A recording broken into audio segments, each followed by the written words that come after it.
বাংলাদেশ ও Myanmar কি তাহলে যুদ্ধ লেগেই যাচ্ছেন? এদিকে ভারত ও পাকিস্তানের মধ্যে যুদ্ধ বিরাজ করছে।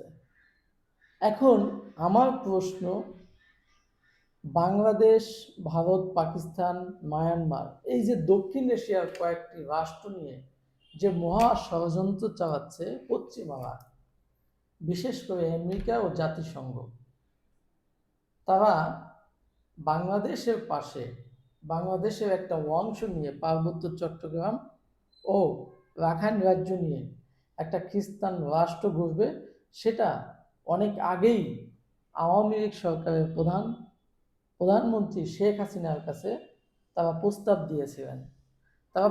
দিয়েছিলেন, আপনি যদি আমাদের এই প্রস্তাবে রাজি হন, তাহলে আপনি যতদিন ইচ্ছা ততদিন ক্ষমতায় থাকতে পারবেন, আজীবন ক্ষমতায় থাকতে পারবেন। কিন্তু শেখ হাসিনা তিনি বঙ্গবন্ধু কন্যা, বঙ্গবন্ধুর নেতৃত্বে, আওয়ামী লীগের নেতৃত্বে বাংলাদেশ স্বাধীন হয়েছিল বিধায় এই সার্বভৌমত্বের কোনো হুমকি তিনি মেনে নেন নাই এবং তাদের প্রস্তাবকে প্রত্যাখ্যান করেছিল বিধায় 5ই আগস্ট তাকে ক্ষমতাচ্যুত করা হয় আন্তর্জাতিক ষড়যন্ত্রের মাধ্যমে। এই ষড়যন্ত্রের মাধ্যমেই এবং তাদের যেই চাওয়া পাওয়া, এটাকে বাস্তবায়ন করার জন্য, তাদের ষড়যন্ত্র পরিপূর্ণতা দেওয়ার জন্য ডক্টর মোহাম্মদ ইউনূসকে তারা বাংলাদেশে প্রেরণ করেছেন এবং সরকার প্রধান বানিয়েছেন। এই যে অবৈধ অগণতান্ত্রিক সরকার তৈরি করে তারা বিশেষ সুবিধা নিতে চাচ্ছেন।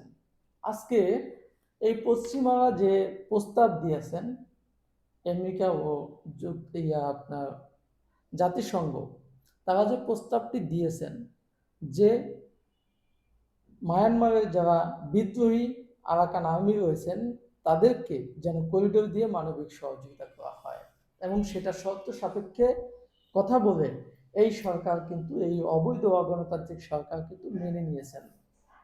এবং যখন বাংলাদেশ আপনার করিডোর দিবে আরাকান আর্মিকে, অস্ত্র সরবরাহ হবে এবং মানবিক সহায়তা যখন সরবরাহ হবে, তখন কি মিয়ানমার বসে থাকবে, বার্মা বসে থাকবে?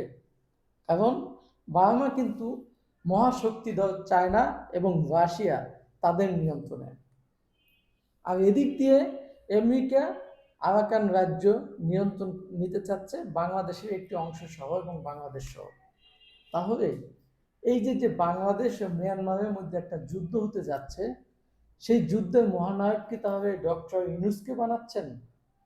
ডক্টর ইউনূসকে মাঝখানে রেখে বাংলাদেশ যেহেতু এই দক্ষিণ এশিয়ার মধ্যে একটা মিডল পয়েন্টে পরিণত হয়েছে যোগাযোগ ব্যবস্থার মাধ্যমে, সেহেতু এই দক্ষিণ এশিয়ার ষড়যন্ত্র, যত দক্ষিণ এশিয়াকে নিয়ে যত ষড়যন্ত্র আছে, সেই ষড়যন্ত্রের কেন্দ্রবিন্দু কিন্তু এখন বাংলাদেশ।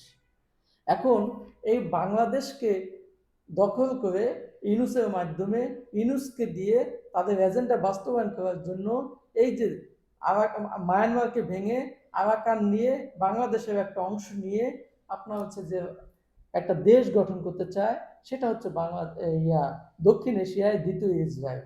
আরব দেশে যেরকম একটা ইসরায়েল তৈরি করেছিল, আজকে দেখেন ফিলিস্তিন এবং গাজার পরিবেশ পরিস্থিতি কি, ঠিক তেমনি আমাকে আর একটি গাজা হতে যাচ্ছে বাংলাদেশ। প্রশ্ন আপনাদের সকলের কাছে। এখন বিষয়টা হচ্ছে, যদি আপনারা বাংলাদেশে এরকম রাজনৈতিক সমঝোতা না আসে, কোনো রাজনৈতিক দল, আজকে বাংলাদেশের ভিতরে যে অন্তর্কন্দল রয়েছে, যেরকম আওয়ামী লীগ, বিএনপি, জামায়াত, জাতীয় পার্টি, এই যে গৃহযুদ্ধ পরিবেশ সৃষ্টি হয়েছে, এই গৃহযুদ্ধ পরিবেশ থেকে যদি সবাই ছাড় না দিয়ে যদি একটা জায়গায় ঐক্যবদ্ধ না হতে পারে, দেশের ভিতরে যদি ঐক্যবদ্ধ না হয়, তাহলে কিন্তু বাংলাদেশ গাজায় পরিণত হবে, এটাই বাস্তবতা।